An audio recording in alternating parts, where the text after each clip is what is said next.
guys, it's Diabetic Girl. Okay, so today's vlog slash rant is based off a story that just happened to me that I'm not overly happy about, so I figured I would hop on here since I vlog and rant about my life with type 1 and get on it. So, for those of you who can tell, I obviously got a new pair of glasses today, and that's like not why I'm pissed off. It's been a day. I guess I'll start with me here. So I somehow managed to lose my glasses at work, or in Bonquiqui's car, or somewhere in my house. I can't find them anywhere. Whatever, that's like beside the point. So I've been like blind since 10:30 this morning, and it's about 3:45 in the afternoon. I finally have glasses, I can see again. So these are my new frames. And my mom was talking to one of the eye doctors there, because for those of you who don't know, a family friend of mine owns the place that I go to for my eye care. And diabetics are supposed to have an eye exam once a year, and I haven't had mine since like 2012. I'm not really sure why. I must have canceled one because of work or something. Also, I'm really sorry about the reflection. I'm like trying to figure it out because these are bigger than my other glasses. I'll just lower the lighting. So if it just got really randomly dark, that's why. I'm sorry. So anyways, the woman was like, so whenever she said diabetic, it was like really hushed. So, she'd be like talking at this volume, then diabetes. Wait, what? Why are we keeping this on the down low? I don't care. See, the biggest thing with diabetes, whether it's type 1 or type 2, is advocacy. I don't know how many times I have to say this. Advocacy is so important and can go so far with just a little bit of information. Literally, just a little bit. So I didn't say anything while I was there because, again, it's a family friend, and I respect everyone that works at this eye place so much, okay? Like, because it's run by a family friend, I literally only pay the retail value for my glasses, which for those of you who don't know, the only thing that, so I live with my parents, and I do most of my purchasing. If I want food, I buy it. I just finished leasing a laptop. If I need, something for school, I purchase it. So I mainly do most of my big purchases. Occasionally I'll purchase my insulin or ketone strips or what have you. But most of the time my parents do that stuff for me because I'm still living under their roof. So it's been, really helpful because even though technically, yes, my parents would pay for this,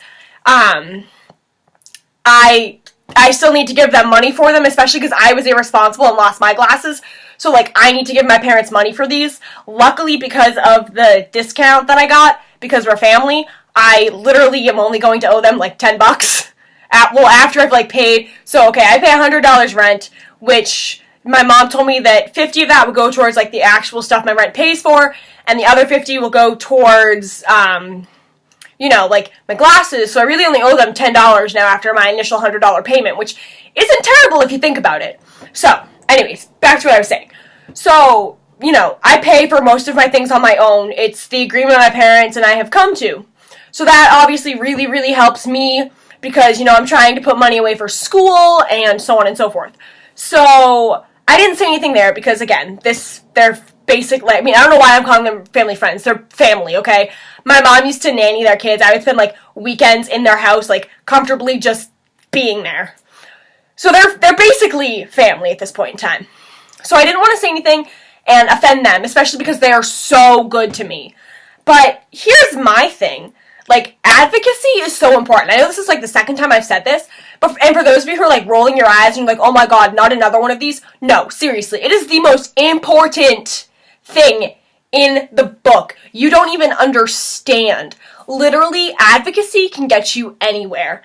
And it doesn't have to be, this big thing, But, okay, for example, I had a coworker the other day ask me if I had type 1 or type 2 diabetes, and I said, oh, I have type 1 diabetes, that's why I wear an insulin pump, it gives me my insulin, and it helps me maintain my blood sugar. Bam! 20 seconds, that's all that took, 20 seconds. And this coworker was, totally chill with it, and I was like, if you ever have any questions, feel free to ask, I'm here every day. And it was a really nice conversation, knowing that a coworker just wants to know how they can help me. So, you know, and my thing is, it's like, yeah, sure, I have to wear a pump all the time, and, you know, I wear a sensor all the time, and I always have a needle on my body, but honestly, I would so much rather take that than, you know, a shot. And I know that's awful, because I know a lot of you guys like shots, and hey, that is your forte. I 100% respect it. You know, we all do our own thing, and that is totally, totally okay. But I would much rather be alive and be happy about it than, you know, have this whole big issue. And I guess, why am I so upset about it being so hushed? Because I don't care if I don't look overweight enough to have type 2 diabetes. It's a stereotype. You know, I don't care that I don't look unhealthy enough to have type 1 diabetes. Just because I have a chronic illness doesn't mean I have to look sick. And it doesn't mean that I have to be overweight. A lot of the times with type 2 diabetes, it can be caused by stress. It can be caused by so many other things. It doesn't just have to be being overweight. And yes, it's managed with diet and exercise. But that also plays a huge, huge role in type 1 diabetes. You know? So it's not like it's gotta be hush. I am very, very proud of who I am. You know, it took me a very long time to get here. And I'm happy to be proud of who I am. I work hard. I follow my dreams. I don't think I could ever have been happier. And I'm not saying my diabetes plays a huge role in it, because it doesn't.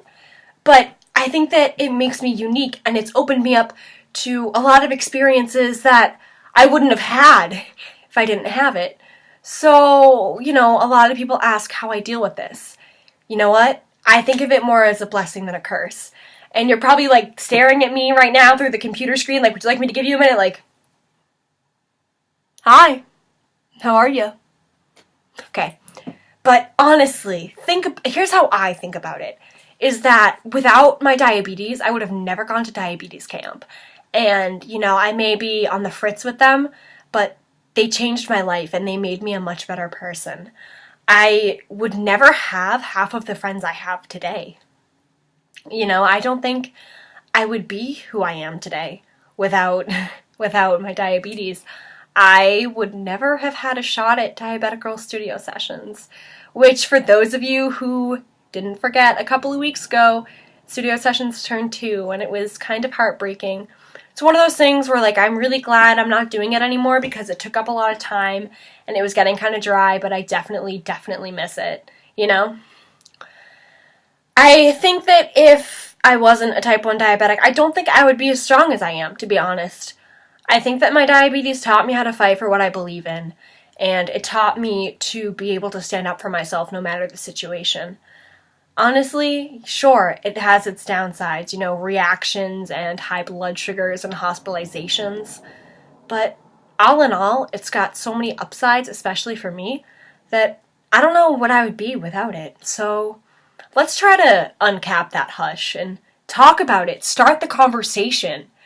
See what you can do and see who you can inspire with your story. I think that can make a whole world of difference.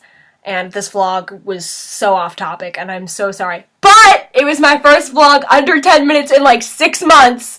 So that within itself is fabulous. So I hope you guys have a great day.